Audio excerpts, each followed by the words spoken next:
Bon, je vous propose de passer à un autre sujet très rapide. On peut passer un petit peu à l'interview de Elizabeth Olsen.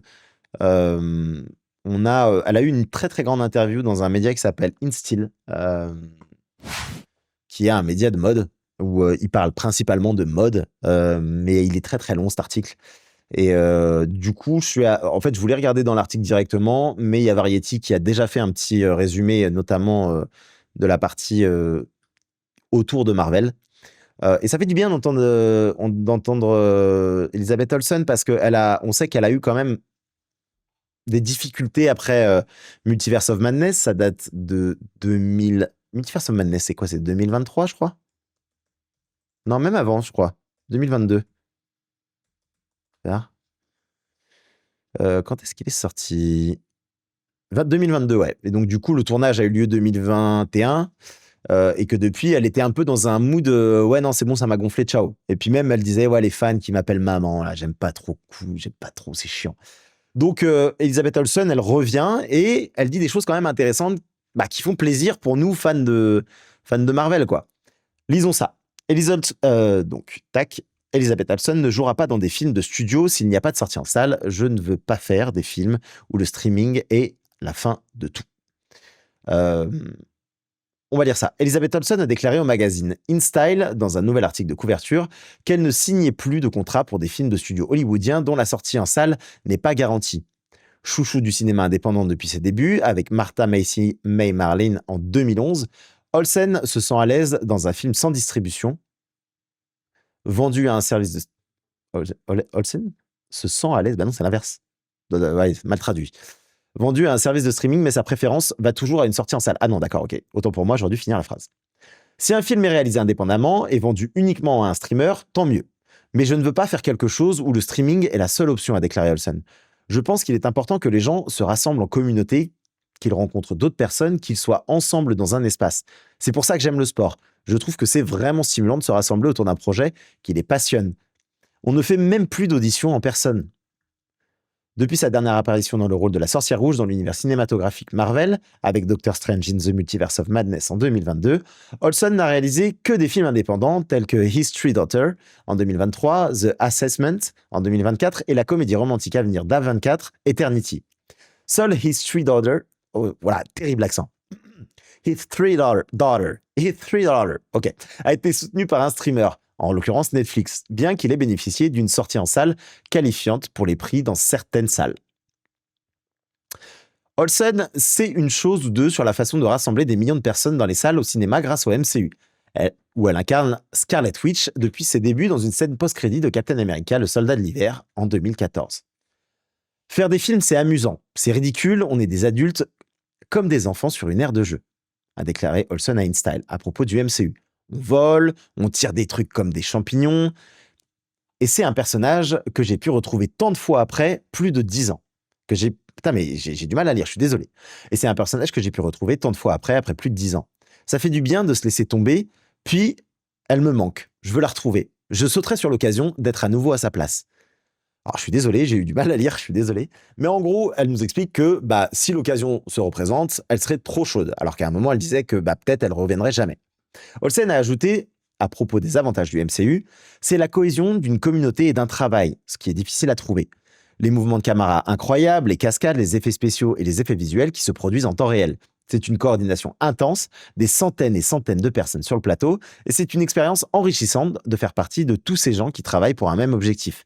Ceux qui créent les effets visuels sont des artistes. L'âme, l'esprit, le cœur s'épanouissent en le faisant. Cela signifie quelque chose. Je tiens à ce que le jeu d'acteur soit excellent, c'est important pour tout le monde. La suite de Doctor Strange reste la dernière apparition d'Olsen, blablabla. On l'a vu dans Marvel Zombies, son prochain film Eternity met en scène Miles Teller et Callum Turner, blablabla. Voilà. Voilà pour Elizabeth Olsen qui nous dit que finalement la Scarlet Witch lui manque et c'est plutôt cool parce que ce serait dommage de revenir juste pour l'argent, même si c'est peut-être le cas, hein, on s'en fout. Hein. Mais c'est vrai qu'elle l'avait dit qu'elle voulait s'épanouir dans le cinéma indépendant, elle l'a fait. Et en fait, on se rend compte que tous ces acteurs du MCU, il y avait un peu la même chose avec Tom Holland. C'est-à-dire que quand ils enchaînent les projets, ça peut être étouffant et surtout tu gagnes tellement d'argent avec ça que tu te dis en fait, je peux choisir mes projets maintenant. Et c'est pas le cas de tous les acteurs. Tu vois, tu regardes un Matthew McConaughey qui était coincé dans des rôles de comédie romantique pendant longtemps parce que c'est tout ce qu'on lui proposait. Bah, j'imagine que quand tu passes par le MCU, au final, tu trouves une certaine liberté puisque tu deviens un acteur bankable, un acteur qui gagne de l'argent et du coup, bah, tu peux te permettre après de te dire, bah, je vais faire une pause 3-4 ans. Mais il y a quelque chose de grisant parce que, mine de rien, tu vas dans des rôles indépendants, tu es fier de ton rôle, tu peux même gagner peut-être des récompenses. Mais au final, est-ce que le kiff d'aller dans une avant-première et de voir autant de fans fous qui t'aiment autant et tout ça, ça doit être quand même grisant, quoi. Bah, en fait, c'est bien de faire plusieurs choses. Si t'as les moyens d'être dans des énormes productions qui doivent être épuisantes.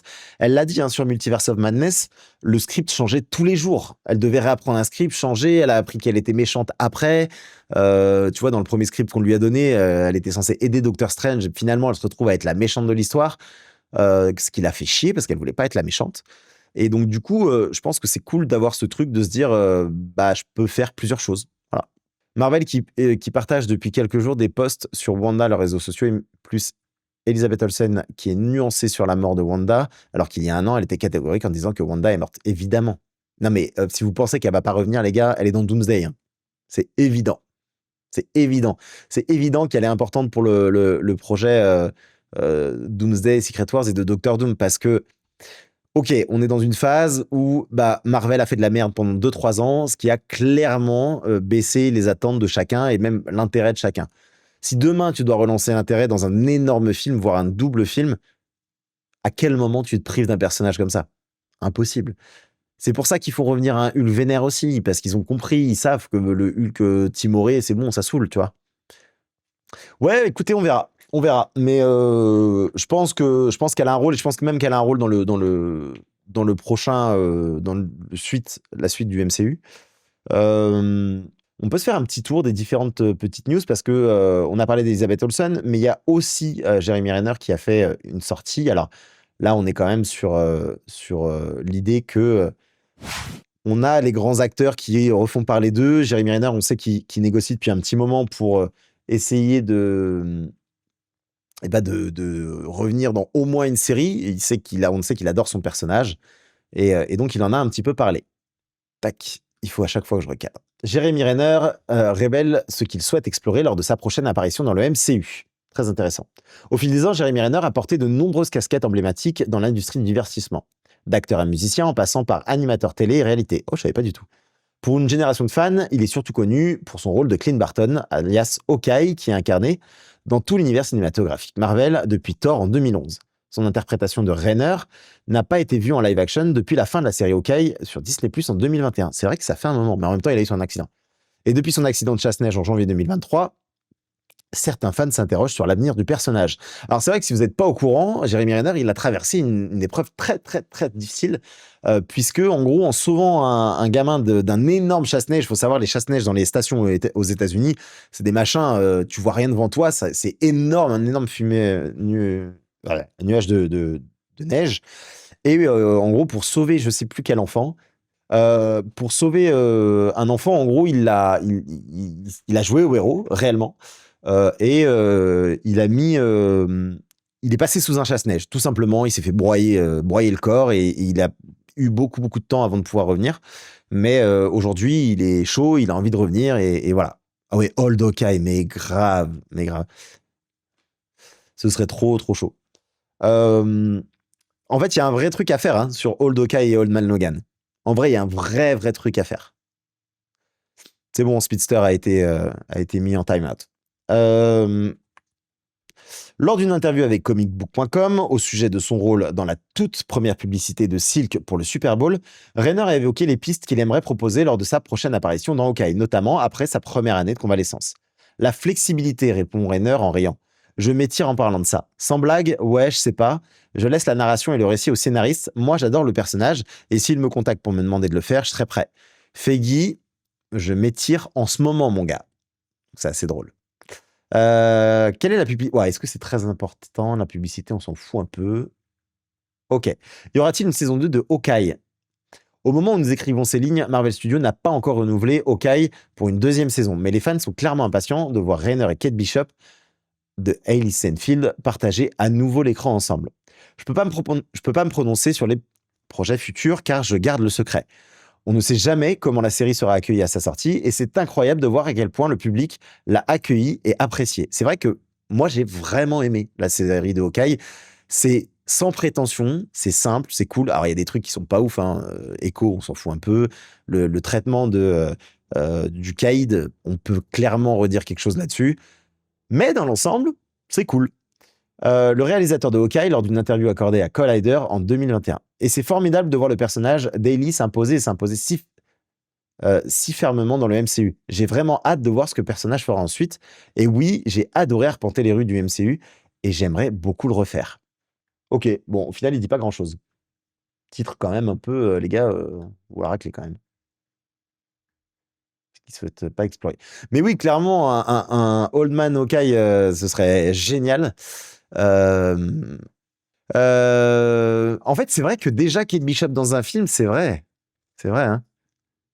Il y a un réel truc, c'est qu'au final, elle a vraiment marqué, Kate Bishop, alors qu'on ne l'a vu que dans une série. Alors, on a eu ce teasing des Young Avengers à la fin de The Marvels, mais là, la voir dans les prochains films, ça va être vraiment cool. Et c'est vrai que de toute façon, c'est le problème qu'on a évoqué justement dans la dernière vidéo où je retravaille un peu la phase 4, 5, 6. C'est que on a créé des personnages, mais on ne les a jamais mis ensemble pour créer quelque chose de nouveau. N'hésite pas à te. Attends, ils annoncent tous leur retour alors que le MCU est au plus bas. Bah, c'est le truc, hein. C'est le but. C'est qu'en fait, il y a une hype à relancer, de toute façon. C'est sûr. Mais c'est pas lui qui se plaignait de l'argent qu'il aurait pu gagner pour la saison 2. Alors oui, en gros, il a au début refusé les propositions de la saison 2, qui étaient des propositions trop basses pour lui. Mais je pense que c'est tout simplement parce que Marvel ne voulait pas de lui. On verra, hein. Mais il y a de grandes chances que ce soit ça. Et le problème, c'est que Jeremy Renner, bah, ça va vite, hein. En fait, c'est un gars qui faisait des films d'action principalement. Et que bah, forcément, il y a de grandes chances qu'il puisse plus bouger comme avant. Non seulement il est devenu plus vieux, mais en plus avec l'accident, ça doit être compliqué. Euh... Hawkeye mérite plusieurs saisons entre Barney Barton, hein? Ok. Bullseyes, puis Madame Mask pour Kate. Il y a de quoi faire avec Clint et après Kate en aventure solo. Absolument. Je sais pas si des aventures solo, c'est vraiment important, mais en tout cas, il faut les voir dans les Young Avengers en vrai, qui se feraient appeler les Champions. Mais qu'est-ce que tu veux raconter dans un film solo Clint, en vrai? En fait, son personnage, il a toujours évolué au fil des films Avengers, et c'est ça qui est cool. Moi, je pense que on n'a pas besoin d'avoir un film par personnage. Je pense plutôt qu'on a besoin de voir plein de personnages dans les films. C'est plutôt ça qui est intéressant. Tu vois, un film Captain America and the Winter Soldier, le fait que tu aies Natasha qui est là et que ça évolue, c'est vraiment cool, tu vois. C'est fou, n'empêche de se dire qu'on a vu des personnages une seule fois il y a 4 ans et qu'on les reverra en 2026-2027. Ouais, c'est vrai que c'est fou. Il y a un risque à ce que les Young Avengers soient noyés dans tous les persos de Doomsday. Oui, clairement. Clairement. Mais après, tu peux les retrouver ailleurs. C'est-à-dire qu'en gros, ils sont toujours pas formés, les Young Avengers. On va voir vers quoi mène la série Vision Quest. Mais le problème de Vision Quest, c'est que normalement, ça se passe un an après WandaVision. Et du coup, ça nous positionne en 2026, là où bah, la plupart des autres séries et films sont après, quoi. Donc à voir. C'est compliqué, hein. Ça aussi, il faut qu'ils reviennent sur une narration classique, là. Il faut que quand il y ait le reset, on soit la même année. Enfin, tu vois, si c'est le reset, c'est en 2028, et ben, on soit en 2028, pas après. Parce que la fin des Thunderbolts se passe en 2029. C'est relou. Comment il est devenu Ronin? Ouais, oui, ouais.